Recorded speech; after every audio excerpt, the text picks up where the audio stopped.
मुरगुड निप्पाणी मार्गावरील गलगले फाटा येथे झालेल्या भीषण अपघातात मुळगाव कोडणी राहणारा सध्या खडकेवाडा तर्फ बेळुंकी येथील बाळकृष्ण दादू खवरे यांचा जागीच मृत्यू झाला। या घटनेमुळे परिसरात हळहळ व्यक्त होत आहे।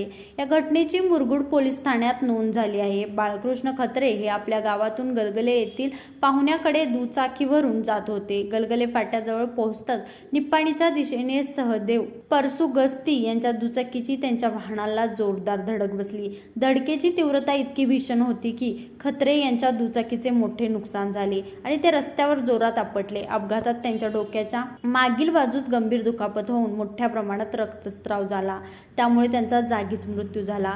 घटनेची माहिती मिळताच सदाशिवराव मंडलिक साखर कारखान्याच्या हमीदवाडा येथील रुग्णवाहिकेचे कर्मचारी चंद्रकांत देवमाने व दत्तात्रय कोळी यांनी तात्काळ मदत कार्य करत त्यांना ग्रामीण रुग्णालयात दाखल केले।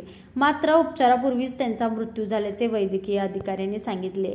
रुग्णालयात मृत्यूची बातमी समजताच त्यांची पत्नी, मुलगा, सुनेने केलेला आक्रोश पाहून उपस्थितांचे डोळे पाणावले। बाळकृष्ण खवरे यांच्या अपघाती निधनाने पंचक्रोशीत शोककळा पसरली असून सर्व स्तरातून हळहळ व्यक्त केली जात आहे। लाईव्ह मराठीसाठी मुरगुडहून सर्जेराव भाट।